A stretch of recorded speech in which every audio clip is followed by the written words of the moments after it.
Welcome everyone in today's lecture. So today we will see the post-Mauryan age, and before that we have covered the Mauryan Empire or the Mauryan dynasty, in which we have seen the Chandragupta Maurya and the Ashoka, the most famous ruler, और बाकी भी हमने देखे होंगे. और we have also discussed the administration society of the Mauryan Empire in that video. So if you have not seen the ancient history series, तो सबसे पहले आप एंशियंट हिस्ट्री सीरीज, जिसका लिंक आपको डिस्क्रिप्शन में मिल जाएगा, ऊपर बेल आइकन में भी मिल जाएगा, तो आप वो सीरीज को देखिए, चीज़ों को स्टोरी की फॉर्म के अंदर समझने में शुरू करिए, क्योंकि एग्जाम के लिए तो हम पढ़ते हैं, एग्जाम ओरिएंटेड प्रिपरेशन तो हमें करनी ही है. कहीं ना कहीं मैं कोशिश करता हूँ आपको चीज़ें एज ए स्टोरी फॉर्मेट में बताऊं, ताकि आपको चीज़ें जो है माइंड के अंदर काफ़ी लॉन्ग टर्म तक आपको मेमोराइज रहे. क्योंकि अगर आप एग्जाम पॉइंट ऑफ व्यू से पढ़ते रहेंगे ना, तो सिलेबस ऑलरेडी इतना वास्ट होता है एग्जाम का, इतनी सारी चीजें पढ़नी होती है, कहीं ना कहीं वो लेफ्ट आउट हो जाती है. तो मैं आपके सामने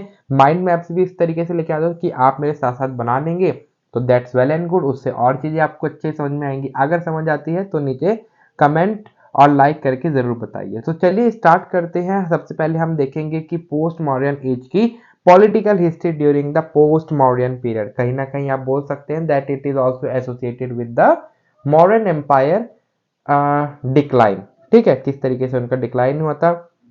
सो in this we can say that after the Ashoka death, हमने देखा था कि कहीं ना कहीं मौर्यस का जो एडमिनिस्ट्रेशन था वो इतना लार्ज था. हमने देखा उसके अंदर कहीं ना कहीं 9,000 आपके एलिफेंट थे, 1 लाख उनकी आर्मी थी, प्लस नेवी थी. ठीक है, जिस तरीके से उन्होंने संभाल रखा था, उनको सलामी देनी तो बनती है. तो जिस तरीके से उन्होंने मेंटेन करा था after Ashoka that it we say that जो रूलर्स उनके बाद है अशोका की डेथ के बाद, they were not as much as strong as the Ashoka और the Chandragupta Maurya, that they were not be able to maintain the army. और कहीं ना कहीं आपका फॉरेन इन्वेजन भी इंक्रीज हो चुका था. फॉरेन इन्वेडर मतलब कि जो इंडिया के अंदर फॉरेन जब इन्वेड कर रहे थे, ठीक है, जब आक्रमण कर रहे थे, वो घुसपैठ कर रहे थे, जस्ट लाइक दी अलेक्जेंडर, जो कि हमने अपने जब हमने डायनेस्टी पीरियड शुरू करा था उसके अंदर हमने पढ़ा था. तो उस तरीके से फॉरेन इन्वेजन इंक्रीज हो गए थे. तो उस टाइम पे हम बोल सकते हैं कि rulers were not much as strong जिस तरीके से आपके चंद्रगुप्त और अशोका हुआ करते थे. तो हमने देखा था कि मौर्य ने जो कम से कम हमारा पेनिनसुलर इंडिया छोड़ के आपका most of the India region जो है वो मौर्य ने कैप्चर कर रखा था और उस पर वो रूल कर रहे थे. पोस्ट मौर्य के अंदर हम देखेंगे कि आपके कहीं ना कहीं सतवाना डायनेस्टी, ठीक है, कानवा डायनेस्टी, खेती डायनेस्टी, तो इस तरीके से आपकी डायनेस्टीज आई जिन्होंने रूल करा. कहीं ना कहीं ऐसा बोला जाता है कि जो पोस्ट मॉरियंस के अंदर जितने भी रूलर, जो फर्स्ट डायनेस्टी आपकी शुंगा डायनेस्टी हम पढ़ेंगे कि वो उन्हीं के, दैट इज अशोका, या सॉरी नॉट अशोका, जो लास्ट रूलर बृहद्रथ थे, उन्हीं के जो मिनिस्टर थे उन्होंने ही अपने आप में एक अलग डायनेस्टी का इवोल्यूशन कर लिया था. वो कहीं ना कहीं उनके फ्यूडेटरीज ही थे. फ्यूडेटरीज यानी उनके कई मिनिस्टर्स वगैरह काउंसिल के अंदर होंगे. ठीक है, राजा महाराजा के टाइम पे क्या हुआ करता था, जो उनके अंडर काम करते थे वही राजा को मार दिया करते थे और अपनी डायनेस्टी स्टैब्लिश कर लिया करते थे. तो कहीं ना कहीं प्रोविंस ने अपने अपने जो इंडिपेंडेंस है उसे डिक्लेयर कर दिया था. तो ऐसा हम देखेंगे जो शुंगा था, जो लास्ट रूलर बृहद्रथ था मौर्य एम्पायर का, उन्हीं के अंदर अंडर मिनिस्टर था कौन दी, पुष्यमित्र शुंगा, जिन्होंने बृहद्रथ को मारा था और फिर अपनी डायनेस्टी स्टैब्लिश करी थी, दैट इज शुंगा डायनेस्टी. अभी हम आगे पढ़ेंगे शुंगा डायनेस्टी के बारे में. तो प्रोविंस ने अपने अपनी इंडिपेंडेंस डिक्लेयर कर दी थी, जैसे कि कलिंगा, सतवाना, जिन्होंने अपनी अपनी डायनेस्टी जो है इंडिपेंडेंस बोल दी थी, अलग से अपना राज्य स्थापित कर लिया था. है थे तो मॉरियंस के अंदर, लेकिन जिनको एडमिनिस्टर हुआ होगा, ये जिनको एसोसिएट हुआ होगा, उन्होंने अपनी अपनी इंडिपेंडेंस बोल दी थी. जैसे कि साउथ के अंदर सतवाना का रूल हुआ करता था, बाकी भी हम देखेंगे. और second thing we can say that the religious policy of the Mauryas, तो मौर्यस के अंदर हमने देखा था कि कहीं ना कहीं दे वर द प्रोपगेशन और the propagator of the Buddhism, they follow the Buddhism और जैनिज्म रिलीजन. हमने काफी कुछ देखा था उसके अंदर. सो शुंगा जो थे, that Pushyamitra Shunga, who was the first ruler of the Shunga dynasty and killed the Brihadratha, who was the last ruler of the Mauryan empire. ऐसा बोला जाता है कि जिस तरीके की रिलीजियस पॉलिसी मौर्यस फॉलो करते थे, they Shungas hated that. Shunga were the ruler of the Brahmans. ठीक है, वो किसको फॉलो करते थे, दे फॉलो द ब्राह्मणिज्म. कहीं ना कहीं वो ब्राह्मणिज्म को प्रमोट करना चाहते थे। तो it is also one of the reason जिसकी वजह से क्या है मौर्यस का डिक्लाइन हुआ था, या कहीं ना कहीं जो आपकी जो न्यू डायनेस्टीज है वो आपकी इवॉल्व हुई थी। ठीक है, देन बढ़ते हैं अपने क्या क्या हमारी डायनेस्टी, कौन कौन से हमारे नेटिव स्टेट्स रहे होंगे हमारे पोस्ट मॉडर्न एज के अंदर। तो पोस्ट मॉडर्न एज का सबसे पहले आप टाइम पीरियड देखेंगे जो will see the 200 BC to the 300 AD। And then there are the 4 native state जिनके बारे में हम पढ़ेंगे जो डायनेस्टी ने रूल करा था, लेकिन काफी शॉर्ट टाइम के लिए थी ये डायनेस्टी, इसलिए इसको पोस्ट मॉडर्न एज के अंदर रखा गया है। जैसे कि फर्स्ट हम देखेंगे शुंगा डायनेस्टी जिसका टाइम पीरियड था आपका 185 BC to 73 BC। And then after that हम देखेंगे कानवा डायनेस्टी। कानवा डायनेस्टी का टाइम पीरियड जो है वो 73 BC to 72 BC। And then Chedi dynasty, Chedi dynasty का जो टाइम पीरियड है वो आपका 1 सेंचुरी BC। ठीक है, ज्यादा लॉन्ग टाइम तक ये नहीं चले थे। देन सतवाना डायनेस्टी हम लास्ट में देखेंगे 60 BC टू 225 AD। ठीक है, तो बढ़ते हैं अपनी पहली डायनेस्टी की तरफ। अगर आपको मजा आ रहा है तो वीडियो में कमेंट करके बताने से बिल्कुल पीछे मत हटिए, आपकी फीस तो लग नहीं रही है, फ्री में आप पढ़ रहे हैं, लेकिन लाइक और कमेंट करके आप जरूर बता सकते हैं। तो so let us talk about the Shunga dynasty जिसका टाइम पीरियड था आपका 185 BC to 73 BC। Now we can say that the founder of the Shunga dynasty was the Pushyamitra Shunga and he was the commander in chief under the Brihadrat। Brihadratha कौन थे? Brihadratha was the ruler of the Mauryan empire. He was the last ruler of the Mauryan empire, so he was the chief under the Brihadratha. ऐसा बोला जाता है कि पुष्यमित्र शुंग के आने की वजह से कहीं ना कहीं आपका ब्राह्मणिकल रिवॉल्यूशन स्टार्ट हुआ था, क्योंकि अभी last we have seen that कहीं ना कहीं आपका जो मौर्यन एम्पायर है they was the propagator of the Jainism and Buddhism religion and Shunga were against the Buddhist and because they were the follower of the Brahmanism. तो ऐसा बोला जाता है कि जब पुष्यमित्र शुंगा आया तो कहीं ना कहीं आपका ब्राह्मणिकल रिवॉल्यूशन आया, अब आपका ब्राह्मणिज्म का राइज होने लग रहा था, because he was again the Buddhism.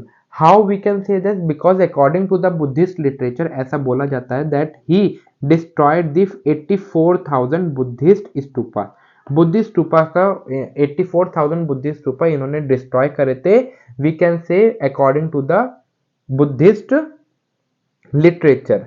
Then I would say that Shunga dynasty का अगर आप रूल देखेंगे तो ये इंडिया मैप के अंदर आप देख सकते हैं कि जो इतना रीजन है ये शुंगा द्वारा कवर हो रखा था। तो इनके लिए मेन चैलेंज था that to stop the foreign invader. तो अगर कोई भी इधर से अटैक करता था तो काफी ज्यादा दिक्कत हो सकती थी। तो ही ऑर्गेनाइज और he conducted the campaign against the Indo Greeks which were known as the Yavanas. तो in the one day examination or in UPSC, maybe this question may become that Yavan is associated with whom? Yavan is associated with the Pushyamitra Shunga because the campaigns organized organized against the Indo-Greeks were called to be the Yavans because ऐसा बोला जाता है कि Demetrius जो कि आपका Indo Greek है, ठीक है, ये भी आपका फॉरेन इन्वेडर है। नेक्स्ट वीडियो मैं मोस्ट प्रोबेबली कोशिश करूंगा कहीं ना कहीं हम फॉरेन इन्वेडर्स पे ही करें, ठीक है, जिसके अंदर हम देखेंगे Indo Greeks, Shakas, cushions, Pahlavas. तो जो डिमेट्रियस किंग था कहीं ना कहीं पुष्यमित्र शुंगा ने इसको डिफीट करा था, इसको युद्ध में हरा दिया था। तो he was we can say he was a strong ruler.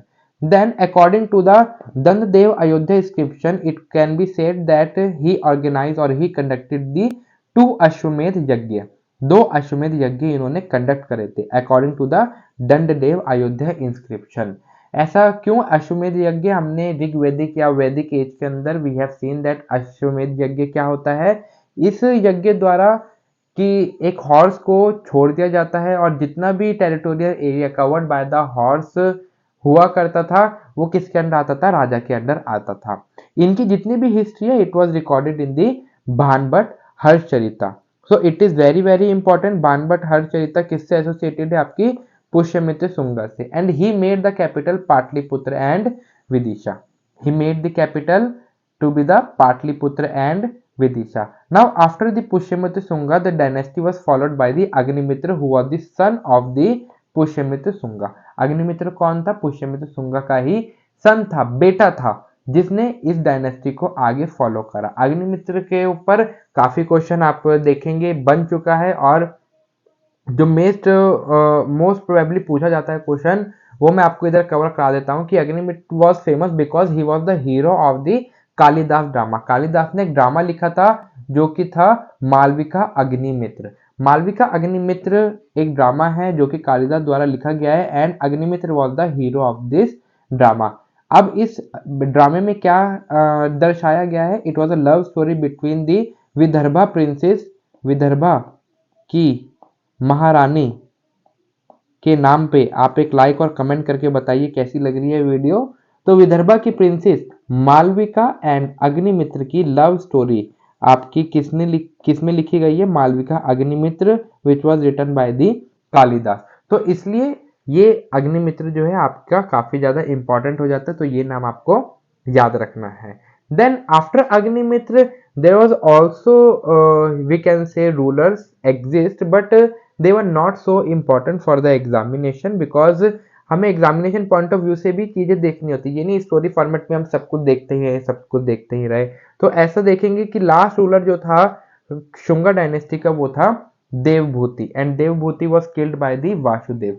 Vasudev कौन था? Vasudev was the ruler of the Kanva dynasty. और ऐसा बोला जाता है वासुदेव कौन था? वासुदेव अगेन देवभूति का ही मिनिस्टर था। तो जिस तरीके से पुष्यमित्र शुंगा ने अपनी डायनेस्टी इवॉल्व करी थी, उसी तरीके से नेक्स्ट डायनेस्टी का इवोल्यूशन हुआ, जिस तरीके से आपका देवभूति यानी शुंगा डायनेस्टी के लास्ट रूलर का आप बोल सकते हैं एंड हुआ। सो बढ़ते हैं अपनी इसी बात पे कानवा डायनेस्टी की तरफ। तो कानवा डायनेस्टी का अगर आप टाइम पीरियड देखें तो वो है आपका 73 BC टू द 72 BC। ठीक है, अब शुंगा डायनेस्टी के बारे में अभी हमें एडमिनिस्ट्रेशन भी देखना है, बिकॉज शुंगा डायनेस्टी के टाइम पीरियड पे ऐसा बोला जाता है जैसे कि भरोस स्तूपा, ठीक है, स्तूपा सांची, तो ये सब जो है इसी टाइम पे इवोल्यूशन हुआ था शुंगा डायनेस्टी के टाइम पीरियड पे। तो सबसे पहले हम डायनेस्टी कवर करेंगे, उसके बाद हम एडमिनिस्ट्रेशन, रिलीजन एंड सोसाइटी भी कवर करेंगे। तो कानवा डायनेस्टी का टाइम पीरियड देखेंगे, ज्यादा लॉन्ग टर्म के लिए ये थी नहीं डायनेस्टी, 73 BC टू 72 BC। तो founder was the Vasudeva and he was minister under the Devabhuti who was the last ruler of the we can say the Shunga dynasty. ठीक है, again he was the follower of the Brahmanism. और ऐसा बोला जाता है कि ये किससे एसोसिएटेड है? जितने भी कानवा डायनेस्टी ये सब कौन थे? ये सब आपके ब्राह्मण से। इनकी भी कैपिटल जो थी, कैपिटल कौन सी थी? पाटलिपुत्र एंड विदिशा। तो आप कानवा डायनेस्टी देख सकते हैं कहीं ना कहीं आपका मगध रीजन जो है, ठीक है, ये आपको मैप भी मैं साइड में दिखाते रह रहा हूँ, ये आप अपना मैप ले सकते हैं, उसके अंदर ये डायनेस्टीज प्लॉट कर सकते हैं ताकि आपको चीजें मेमोराइज करने में काफी ज्यादा आसानी हो जाए। ठीक है, अभी लास्ट में हम चलेंगे सतवाना डायनेस्टी पे भी। तो अभी हम पढ़ रहे हैं कानवा डायनेस्टी जो कि आपकी मगध साइड पे थी, ठीक है, कहीं ना कहीं वही रीजन आपका कैप्चर कर रखा था। ऐसा बोला जाता है कि दैट आफ्टर देवभूति, ठीक है, सबसे पहले तो हमने ये देखा कि ये जो कानवा डायनेस्टी कहीं ना कहीं they were also the follower of the Brahmanism. तो अभी भी ब्राह्मणिज्म जो है कहीं ना कहीं आपका इवॉल्व हो रहा था, ठीक है। अब आपका ब्राह्मणिज्म कल्चर काफी ज्यादा राइज हो चुका था, उनका कहीं ना कहीं डोमिनेंस बढ़ चुका था। आप बोल सकते हैं वर्ण सिस्टम भी हम इधर से बोल सकते हैं कहीं ना कहीं आपका स्ट्रिक्ट हो चुका था, ठीक है। रूलर्स अगर बात करें वासुदेव के बाद आपका भूमिमित्र के बाद नारायण ने रूल करा, और नारायण के बाद आपका लास्ट रूलर था शूश्रमण, ठीक है। तो 4 रूलर आपको याद रखने हैं जो कि आपके कानवा डायनेस्टी के अंदर है। Vasudeva, after Vasudeva Bhumimitra after Narayana, and after Narayana Susharman who was the last king of the Kanva dynasty, and Susharman was killed by the Andhra king कौन? जो कि सतवाना के रूलर है, ठीक है। सतवाना के रूलर्स को आंध्र किंग भी बोला जाता है। तो सिमुक द्वारा शूश्रमण को मारा गया था, और आप बोल सकते हैं कि फिर कहीं ना कहीं आपका सतवाना डायनेस्टी का इवोल्यूशन हुआ था। लेकिन before proceed to the Satavahana dynasty, सबसे पहले we will cover about the Chedi dynasty, ठीक है। पंजाबी में बोलते हैं ना छेती करो, तो वो वाला नहीं है, it's a Chhedi dynasty. Jokes apart, ठीक है, किसी को दिल पे बात नहीं लेनी है।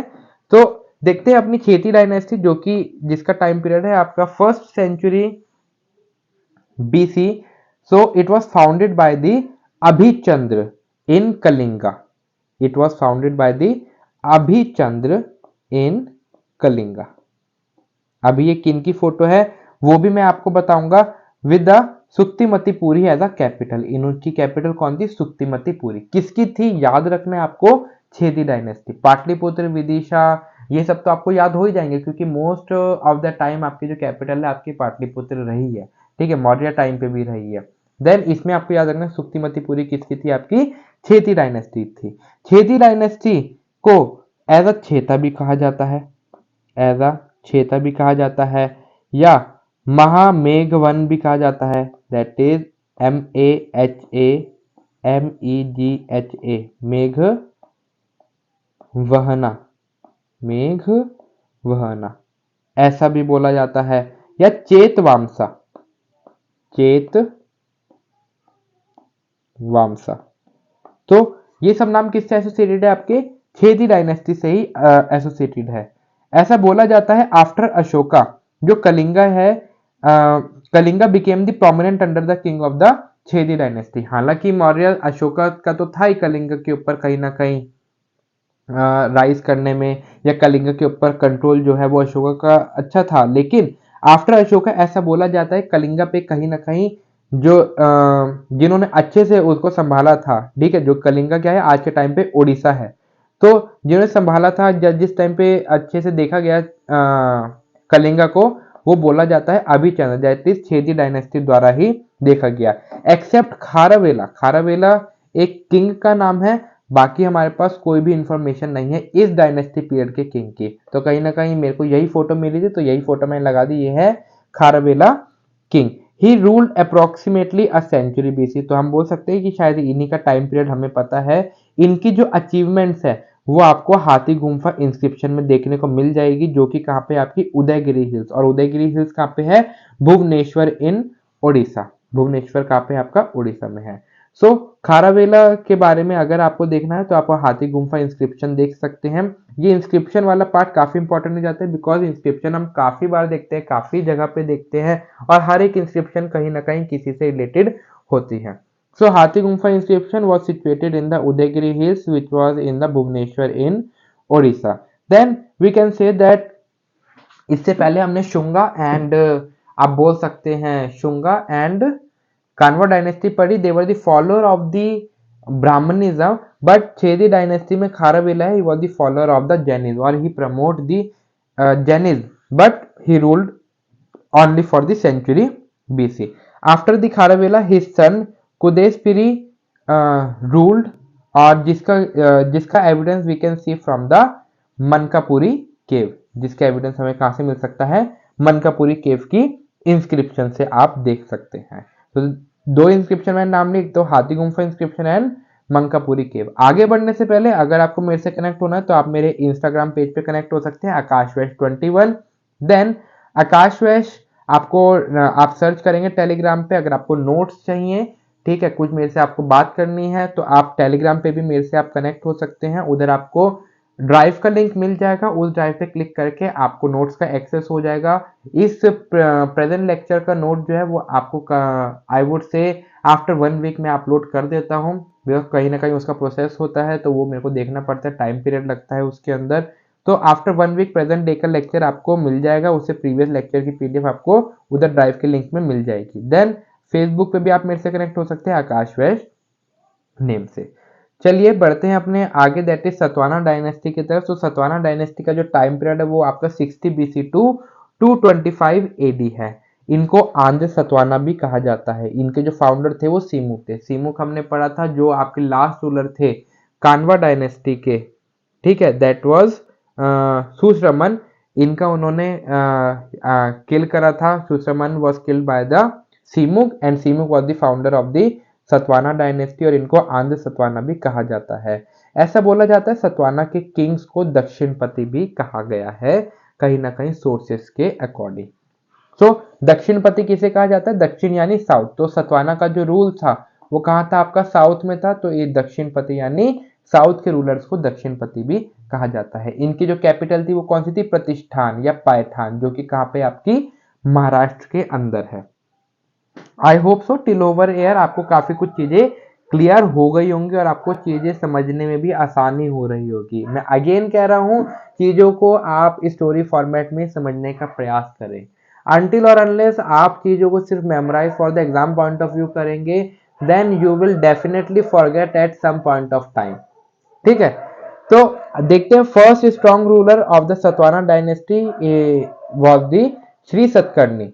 श्री सतकर्णी किसके बेटे थे? कृष्ण के बेटे थे। इनका जो एविडेंसेस है, आप बोल सकते हैं इनके बारे में जो भी रूल है वो कहाँ पे डिस्क्राइब्ड है? वह है आपका नासिन इंस्क्रिप्शन में। हाथी गुम्फा इंस्क्रिप्शन के अंदर किसका डिस्क्रिप्शन है? खारावेला, ठीक है, खारवेला किंग का। देन आपका एक और हमने देखी थी मंकापुरी केव इंस्क्रिप्शन के अंदर क्यूडे पासिरी, ठीक है, इन किंग का डिस्क्रिप्शन है। सो श्री सतकर्णी जो कि फर्स्ट स्ट्रॉन्ग रूलर थे सतवाना डायनेस्टी के, इनके जो रूल का आप बोल सकते हैं डिस्क्रिप्शन है वो नासिन इंस्क्रिप्शन है। ही was the son of the Krishna. अगर मोस्ट स्ट्रॉन्ग रूलर की बात करें वो कौन थे सतवाना डायनेस्टी के अंदर? वो थे गौतमी पुत्र Satakarni.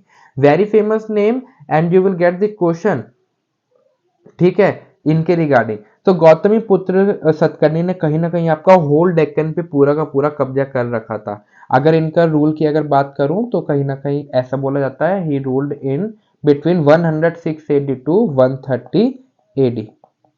130 AD he ruled over the whole Deccan. इनको विंध्या नरेश का टाइटल दिया गया है। इनको विंध्या नरेश का टाइटल दिया गया। किन्हें दिया गया है? To the Gautamiputra Satakarni. He was followed by his son Vasishthiputra Satakarni. He was followed by, इसके बाद किसने रूल करा? उन्हीं के बेटे ने, वशिष्ठ पुत्र सतकर्णी, जिसको कि फर्स्ट आंध्र सम्राट भी कहा जाता है, जिसको कि was also known as the first Andhra सम्राट। Then after him there was also the ruler, but they were not as much strong as them. Then last ruler was the Yajnashri Satkarni. Last ruler was the Yajnashri Satkarni. That you have to remember because first और last से तो question आप mostly आप देख ही सकते हैं, आपके कहीं ना कहीं आपके एग्जाम पॉइंट ऑफ व्यू से इंपॉर्टेंट हो जाते हैं। Now proceed toward the administration part, कि किस तरीके से आपका एडमिनिस्ट्रेशन होता था। कहां पे आपका? जब आपका ये पोस्ट मॉडर्न एज आए। तो मैं सबका मिला जुला के आपको बताऊंगा। अगर आपसे पर्टिकुलर डायनेस्टी का पूछा जाए तो आप उधर भी ये सारे पॉइंट्स लिख सकते हैं। सो इन द सतवाना किंगडम ऐसा बोला गया है। तो सबसे पहले अभी हमने सतवाना कवर करा ना, तो सतवाना ही लास्ट में चला तो हम इसको सतवाना से एसोसिएट कर देते हैं कि इसके अंदर जो सब डिवीजन हुआ करते थे आपके, ठीक है, सोसाइटी के, नॉट द सोसाइटी, स्टेट के जो सब डिवीजन हुआ करते थे वो आपके अहर्स या राष्ट्र कहा जाता था। राष्ट्र या अहर्स मीन्स डिस्ट्रिक्ट। अब आपको एक एक चीज बतानी पड़ती है ना, तो ये आप लिख सकते हैं कुछ चीजें यहाँ पे कि राष्ट्र यानी राष्ट्र, अहर्स, अहर्स यानी डिस्ट्रिक्ट। तो हर एक स्टेट जो होता है, आप हर एक किंगडम है वो आपके राष्ट्र के अंदर डिवाइड हुआ करता था। The king was the first Indian history to make the tax free land grant to Buddhist. ऐसा बोला गया है कि जो आपके सतवाना किंगडम के जो रूलर्स और थे, ऐसा बोला गया है कि they were the first king who made the tax free land grant to the Buddhist and Brahman. जो कि बुद्धिस्ट और ब्राह्मण को लैंड दी जाती थी ना, उसको एकदम टैक्स फ्री कर दिया करते थे ये, ठीक है, टू प्रमोट और टू प्रोपेगेट द ब्राह्मणिज्म, ठीक है, और टू प्रोपेगेट द रिलीजन। ऐसा बोला जाता है कि they were the first political dynasty of the Deccan, जिसने 3 साल तक रूल करा। क्योंकि हम देखेंगे कि साउथ के अंदर मेजरली किसका रोल हुआ करता था, किसका रूल हुआ करता था? सतवानास का हुआ करता था। तो ऐसा बोला जाता है सतवाना को कि they were the first political unit, first political dynasty of the Deccan who ruled almost for the 3 years। इनके अंडर ऐसा बोला जाता है दे हैव द फ्यूडेटरी, जो कि 3 सब डिविजन है जिसके अंदर आपका एक राजा होता है, ठीक है, and then Mahabhoj and then सेनापति। ये आपकी मेन यूनिट्स हुआ करती थी, ठीक है, एडमिनिस्ट्रेशन की। I hope so till over here आपको चीजें काफी समझ में आ गई होंगी और बहुत सारी चीजें आपको क्लियर भी हो गई होंगी, बिकॉज ये सारे पॉइंट्स ऐसे हैं जो कि मैंने आपको प्रीवियस अभी जितनी भी डायनेस्टी पढ़ाई उसकी स्टोरी फॉर्मेट के अंदर ही we have already discussed so much, ठीक है। Now proceed toward the art and architecture. In art and architecture इस टाइम पे आपका कहीं ना कहीं आप बोल सकते हैं इंडियन आर्ट एंड आर्किटेक्चर के अंदर कंट्रीब्यूशन था इस पीरियड का, बिकॉज आइडिया ऑफ तोरन्स आपका इसी टाइम पीरियड से आया था, ठीक है, पोस्ट मॉडर्न एज से। कैसे आया था? तोरण क्या होती है? तोरण आर द डेकोरेटिव पीसेस जो कि आप अपने घर के अंदर लटकने देखते हैं ना, कोई भी फेस्टिवल पे आप देखते होंगे लटकन टाइप दरवाजों पे टांगा जाता है, उन्हें क्या बोला जाता है? तोरण बोला जाता है। सो आइडिया ऑफ तोरण कम फ्रॉम हेयर, ठीक है। देन ऐसा बोला जाता है stupas became the larger and more decorative, जो आपके स्तूपा बनते गए, ठीक है, बुद्धि स्तूपा, ठीक है, या भरौत स्तूपा, स्तूपा एट सांची, मैंने आपको प्रीवियस लेक्चर में उनकी फोटोज भी दिखा रखी है। तो इस टाइम पे जो स्तूपास है वो काफी बड़े होने लग गए थे, कहीं ना कहीं आपको स्टोन्स ज्यादा से ज्यादा यूज होने लग गए थे, स्टोन्स का यूज बढ़ गया था। और डेकोरेशन, ठीक है, इस टाइम पे आपका डेकोरेशन पे फोकस होने लगा। अगर आप टेम्पल देखेंगे, टेम्पल्स की आज के टाइम पे आप देखते हैं ना, इस टाइप से आपके स्क्रिप्चर्स बने होते हैं, ठीक है, पूरा पूरा टेम्पल आपका कहीं ना कहीं छोटे छोटे छोटे छोटे डिजाइन बने होते हैं पत्थर पे। तो these are related to the decoration. और आप बोल सकते हैं जो कि मैंने आइडिया ऑफ तोरंस आपको बताया था, काफी ज्यादा इंपॉर्टेंट है। इसके लिए आप देखेंगे कि फूलों से सजाना मंदिर को, तो इस टाइप का जो थिंग है, इस टाइप का आप पर्सपेक्टिव है, you can say post modern as से आया था डेकोरेशन का। अगर इसके अंदर टेम्पल आर्किटेक्चर की अगर बात करें तो ब्राह्मणिकल टेम्पल्स का कहीं ना कहीं आपका इवोल्यूशन हुआ था। ब्राह्मणिकल टेम्पल्स का ज्यादा इवोल्यूशन है बिकॉज ब्राह्मणिकल रिवॉल्यूशन हमने कहा था इसके अंदर। ब्राह्मणिज्म के फॉलोअर्स इस टाइम पे काफी ज्यादा बढ़ रहे थे बिकॉज किंग भी उसी से एसोसिएटेड थे। ऐसा बोला गया कि हर ब्राह्मणिकल टेम्पल के अंदर एक चीफ डेटी होगी, यानी हम बोलते हैं ना आज के टाइम पे अगर कोई मंदिर है तो it will be associated with the one God, कि ये विष्णु भगवान का है मेजरली, ये शिव जी का है, या वैष्णो देवी बोला जाता है कि माता के दर्शन के लिए है, काफी ज्यादा फेमस अगर आप समझ पा रहे होंगे, ठीक है। तो अब जो टेम्पल्स है they were associated with the chief deity, उसका एक प्राइमरी आप बोल सकते हैं कि कहीं ना कहीं उधर एक चीफ डीटी हुआ करती थी जिसकी मूर्ति हुआ करती थी, जिनसे वो एसोसिएटेड हुआ करता था, ठीक है। देन टेम्पल्स में बोला गया कि the temples were decorated with the images of the God. इस टाइम पे जो टेम्पल्स हैं वो किससे डेकोरेटेड हुआ करते थे? गॉड्स की इमेजेस से, ठीक है, तस्वीरें आपकी कहीं ना कहीं लगने लग गई थी, है ना। जो हमारे पिलर्स हुआ करते थे, वॉल्स हुआ करते, दे वर ऑल्सो मेड ऑफ छोटे छोटे डायग्राम्स, इडियोग्राम्स आप बोल सकते हैं, ठीक है, पिक्चर्स आपकी भगवान की बनाई जाया करती थी, तो उससे जो है आपका डेकोरेशन आप बोल सकते हैं। देन अगर कुछ एग्जांपल्स की बात करें तो देवगढ़, देवगढ़ जो कि आपका यूपी के अंदर है। देन नचना कतूरा एंड उदयगिरी जो कि आपके मध्य प्रदेश में है। They were the examples of the early temple architecture which are associated with the post modern age. Then ऐसा बोला गया कि in the post-Mauryan age there were three types of temple shrines।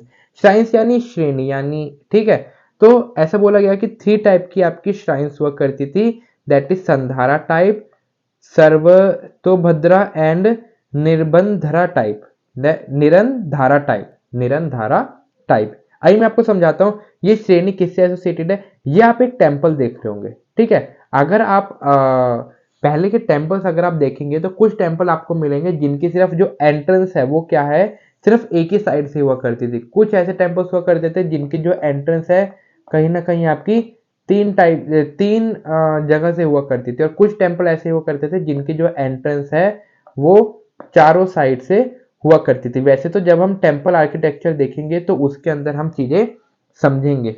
Then अब अभी आपको देखना है कि श्राइन जो वो तीन टाइप की हुआ करती है, दैट इज संधारा टाइप यानी विदाउट प्रदक्षिण पथ। प्रदक्षिण पथ यानी जिसके अंदर आपका प्रदक्षिण पथ नहीं हुआ करता था। प्रदक्षिण पथ यानी साउथ की तरफ से उसकी एंट्रिंग और एग्जिट, ठीक है, ना तो उधर से एंटर हुआ करते थे ना ही एग्जिट हुआ करते थे, वहां पे प्रदक्षिण पथ होता ही नहीं था, ठीक है, बाकी जगह से एक्सेस हुआ करता था। देन सर्वतोभद्रा के अंदर क्या होता था कि जो उसकी श्राइन है उधर जो एक्सेस है वो क्या है, सभी साइड से हुआ करता था, यानी चारों डायरेक्शन से कहीं से भी आप आ सकते थे। देन निरंधारा टाइप के अंदर क्या होता था, विदाउट प्रदक्षिण पथ, विद प्रदक्षिण पथ, विद प्रदक्षिण पथ यानी प्रदक्षिण यानी साउथ से आपका जो एंटर जो है वो एंट्रेंस हुआ करता था, लेकिन संधारा टाइप के अंदर ऐसा नहीं हुआ करता था और निरंधारा में हुआ करता था और सर्वतोभद्रा में हर एक जगह से हुआ करता था। Then proceed toward the religion and society. In religion and society we can say, अब देखिए इतना आपने पढ़ लिया, इतना तो आप मेरे बिना कहे भी समझ सकते हैं। तो चलिए फिर भी मैं आपको बताता हूँ कि राइज ऑफ ब्राह्मण हमने देखा, कहीं ना कहीं ब्राह्मणिज्म का राइज हुआ था। क्यों हुआ था? There was also one of the reason, जैसे कि पुष्यमित्र की ब्रुटैलिटी टुवर्ड दी बुद्धिज्म। जिस तरीके से पुष्यमित्र ने 84,000 बुद्धिस्ट स्तूपास को डिस्ट्रॉय करा था, उसकी जो ब्रुटैलिटी थी उससे कहीं ना कहीं लोग डर गए थे, और it was also one of the reason of the rise of the Brahmanism. और इसका जो सोर्स है हम कहाँ से मिले? दिव्य वदन से हमें क्या मिला? इसका सोर्स मिला, जो भी बातें हम कह रहे हैं इसके तथ्य, इसके सोर्सेस, ठीक है। देन वर्ण सिस्टम में है जो कहीं ना कहीं आपका रिजिड हो चुका था। क्यों हो चुका था? बिकॉज ब्राह्मणिज्म का इवॉल्व हो रहा था। आई टोल्ड यू, कहीं ना कहीं आपका जो ब्राह्मणिज्म है इवॉल्व तो हो रहा था, लेकिन बाकी सारी जितने भी आपके वर्ण सिस्टम के अंदर बाकी के 3 स्टेजेस थे, कहीं ना कहीं उनका एक्सप्लॉइटेशन मेजरली किसका होता था? शूद्र का हुआ करता था, ठीक है। पहले जो है लेटर और ऋग्वेदिक टाइम पे हमने देखा था ना कि आपका जो वैदिक एज है, सॉरी जो वर्ण सिस्टम है उसके अंदर कहीं ना कहीं मोबिलिटी हुआ करती थी, ठीक है, शिफ्ट हो जाया करते थे लोग, लेकिन इस टाइम पे काफी रिजिड हो गया था। जो वुमेन्स की पोजीशन है वो तो हमने देखी थी, कहीं ना कहीं एक्सप्लॉइटेशन की तरफ बढ़ती जा रही थी, और इस टाइम पे हमने देखा कि स्ट्रिक्ट कोड ऑफ कंडक्ट उनके लिए रूल्स आ गए थे, जैसे कि उनको सिर्फ घर के काम एसोसिएट हुआ करते थे, ठीक है, डोमेस्टिक रोल से ही लिमिटेड हुआ करती थी, ठीक है, कोई चीज अटेंड नहीं करती थी।